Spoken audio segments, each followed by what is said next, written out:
So if the background looks more blurry, that's because I recently switched from just using my one zoom lens to 3 separate prime lenses. So right now I'm using the Sony 35mm f1.8, and since it's an f1.8, I get this nice beautiful bokeh you're seeing right now, and this is something that I've been seeking for a while now. Like, my zoom lens was very convenient, very useful, but it didn't give me this nice bokeh that I really desired. The zoom lens that I was using before was the Sony 16-70 f4 Zeiss, I believe, and in low light conditions, f4 is just not fast enough to give you good quality images with low noise. So I sold my zoom lens and used that money to buy the Sony 50mm f1.8, the Sony 35mm f1.8, which is what I'm using right now, and then the Sigma 19mm f2.8. Both Sony lenses come with optical steady shot built into the lens, so when you're trying to do run and gun stuff, it's actually perfect. You can get a really nice steady shot. Of course, if you start like walking and things like that, it's gonna get shaky again. It's not that great of a stabilization system. It's mainly just for using it handheld when you're just trying to stay still. The Sigma, on the other hand, does not have built-in OSS, so it is gonna get a bit shaky if you're trying to do things handheld. I do recommend using a tripod or a monopod. These prime lenses, even the Sigma at 2.8, are gonna do way better than any of the zoom lenses Sony currently offers for the crop censored bodies. But of course, if you're moving up to full frame, you can just get the Sony 24-70 f2.8 and then you're kind of golden all around. But if you're gonna stick with crop censored like me, these are the best options for you. The major downside of switching to all primes instead of sticking with the one zoom lens that gives you the full range that you need is that when you want to switch your view, when you want to switch the angle that you're getting, it's much more cumbersome to take off a lens and put a new lens on than it is just to zoom in. Especially if you do professional event videography like I do, you do have to stop everything you're doing, kind of switch out the lens, make sure you're not going to get anything on your sensor or anything like that, and then get back to it.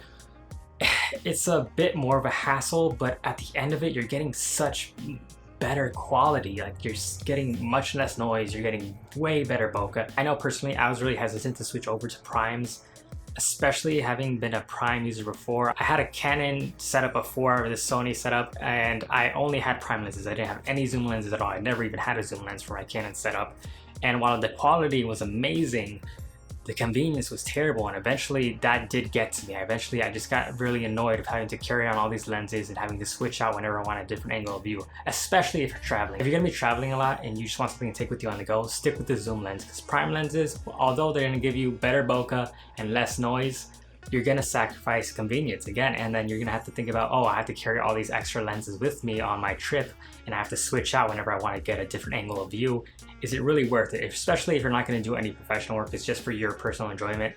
A zoom lens is gonna benefit you way more than any prime lens would. But if you want to step up your photography or videography, I'd say prime lenses are the way to go. If you're considering it, if you're thinking about switching over to Sony or any system that isn't full frame really, a prime lens is really the better benefit to you. If you're trying to get nice professional looking shots, you're gonna get way better bokeh. The noise is gonna be reduced because usually prime lenses, not all prime lenses, but most prime lenses have a lower f-stop that's gonna allow you to use a lower ISO. And these Sony lenses and that Sigma lens, wide open, are beautifully sharp. Like, I've had no problem in getting a beautifully sharp image from them. I actually use all 3 of these lenses on recent event shoots I had to do this past week. So I'm gonna go ahead and show you guys some of the footage I took with these lenses, just to give you an example of what you can get if you switch to prime over zoom.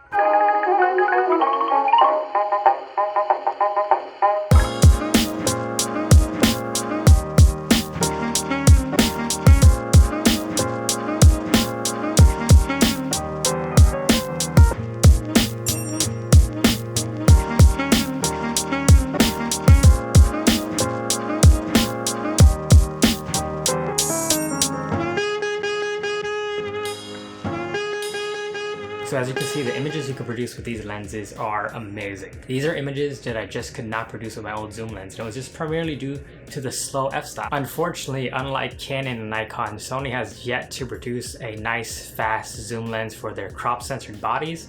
I know Canon has, I believe, a 16-50 f2.8, and Nikon, I believe, has the same. Unfortunately, Sony has not made one of those for their crop sensor bodies yet. I don't know why. It seems like something that would be a huge hit, especially since the a6300 and just the entire a6000 line is extremely popular. It seems like a good investment on Sony's part to develop that lens and then just sell it to the masses. But if you have a tight budget and you're looking to either invest in prime lenses or zoom lenses, I would say primes are definitely the way to go if you're looking for more professional quality. If you're looking just for something that's convenient to take with you on the go for travel, maybe some family stuff, stick with zoom lenses. They're going to give you great sharp images, especially that 16-70. It's going to give you a very nice sharp image and it's gonna be way more convenient. It's gonna be easier to pack up and take with you on the go. And if you have the budget, get both, because why not? Or maybe get like a cheap zoom lens and then get that Sony 35mm f1.8 that I'm using right now, because this lens is amazing and this is a good all-around lens you can take with you.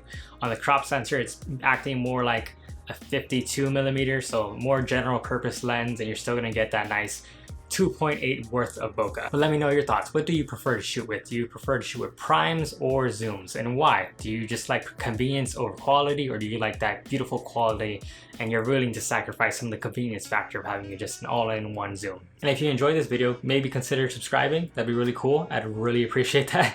I'm sorry my upload schedule hasn't been, you know, steady recently. If you are a subscriber already, I just finished finals and then it's just been a mess. But anyway, as always, stay sexy and I'll see you sometime.